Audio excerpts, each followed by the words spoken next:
आज हम उस व्यक्ति की जीवन यात्रा पर चलेंगे जिसने करुणा, साहस और विनम्रता से कैथोलिक चर्च का चेहरा बदल दिया। पोप फ्रांसिस, अर्जेंटीना की एक साधारण गली से ले रोम के पवित्र सिंहासन तक और अंत में 2008 में उनके शांतिपूर्ण निधन तक, यह है जॉर्ज मारियो बेरगोलियो की विरासत। जॉर्ज मारियो बेरगोलियो का जन्म 9 दिसंबर 936 को ब्यूनस आयर्स, अर्जेंटीना के फ्लोरेस नामक इलाके में हुआ था। वे इटली से आए प्रवासी माता पिता के 5 बच्चों में सबसे बड़े थे। उनके पिता एक रेलवे अकाउंटेंट थे और माता गृहिणी। उनका पालन पोषण एक साधारण घर में हुआ जहां विश्वास, पारिवारिक मूल्यों और सादगी का माहौल था। बचपन से ही जॉर्ज में एक शांत शक्ति, अध्ययन के प्रति रुचि और दूसरों के लिए गहरी करुणा दिखाई देती थी। युवा अवस्था में उन्होंने केमिस्ट्री की पढ़ाई की और एक सफाई कर्मचारी व लैब टेक्नीशियन के रूप में भी काम किया। लेकिन ईश्वर ने उनके लिए कुछ और योजना बनाई थी। आम वर्ष की उम्र में उन्हें निमोनिया हो गया, जिसे उनके फेफड़े का एक हिस्सा निकालना पड़ा। यह स्वास्थ्य संकट उनके लिए आत्मिक बदलाव का कारण बना। निसी सितंबर 1962 को एक स्वीकारोक्ति कन्फेशन के दौरान जॉर्ज ने परमेश्वर की पुकार को स्पष्ट रूप से अनुभव किया। उन्होंने जल्द ही जेसुइट समुदाय में प्रवेश लिया और 1958 में अपने नवशिष्य जीवन की शुरुआत की। लंबे अध्ययन और तपस्या के बाद उन्हें फ्राइडे दिसंबर 1969 को पादरी प्रिस्ट के रूप में अभिषेकित किया गया। पिता बेरगोलियो ने चर्च में लगातार सेवा की और 1973 से 1989 तक अर्जेंटीना में जेसुइट समुदाय के प्रांतीय प्रमुख रहे।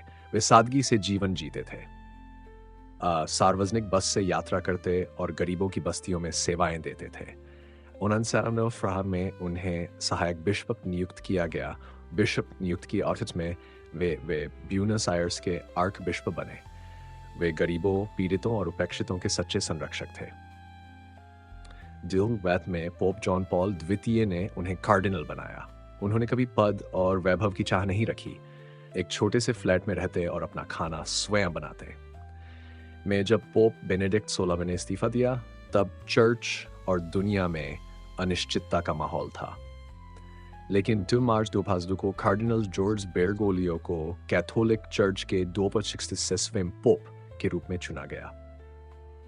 वे दक्षिणी गोलार्ध से आने वाले पहले पोप थे, पहले जेसुइट पोप और पहले लैटिन अमेरिकी।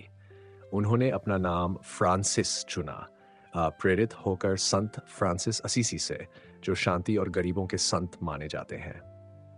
पोप फ्रांसिस ने पहले दिन से ही एक नया संदेश दिया। उन्होंने वैभव को त्यागा, कैदियों के पैर धोए और चर्च को एक युद्ध भूमि का अस्पताल कहा जहां घायल आत्माएं चंगाई पा सकें।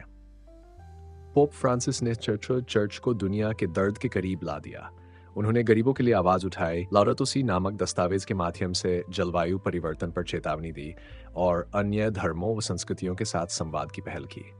उन्होंने न्याय के स्थान पर करुणा, सिद्धांतों के स्थान पर प्रेम और शक्ति के स्थान पर विनम्रता को चुना। उनकी सरल बातें दुनिया भर के लोगों के हृदय तक पहुंची, चाहे वे कैथोलिक हों या न हों। हालांकि उम्र बढ़ने के साथ उनकी तबीयत बिगड़ने लगी, लेकिन उन्होंने कभी सेवा करना नहीं छोड़ा।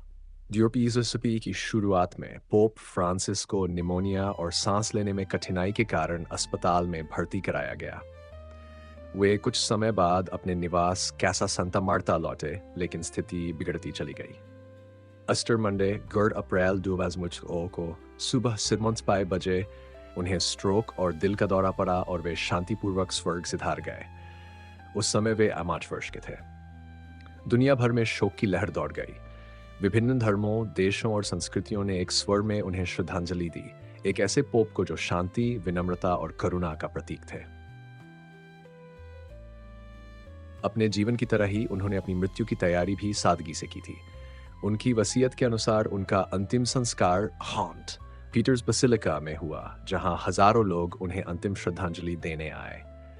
लेकिन जून 2020 की अपनी वसीयत में उन्होंने एक खास इच्छा जताई कि उन्हें वेटिकन की समाधियों में नहीं, बल्कि रोम के चर्च सेंटा मरिया मज्योरे में दफनाया जाए, वही चर्च जहां वे अपने हर विदेश दौरे के बाद प्रार्थना के लिए जाते थे। उन्होंने एक सादा मकबरा मांगा जिसमें बस एक शब्द लिखा हो, फ्रांसिस्कुस।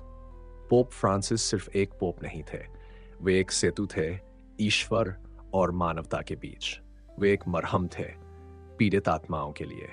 वे एक आवाज थे उन लोगों के लिए जो दुनिया में अनसुने थे। उनकी विरासत उन चेहरों में जीवित है जिनसे उन्होंने प्रेम किया, उन घावों में जिन्हें उन्होंने छुआ, और उस आशा में जिसे उन्होंने फिर से जलाया। आइए हम भी उनके जैसे बने, विनम्रता से चले, साहस से सेवा करें और पूरे मन से प्रेम करें।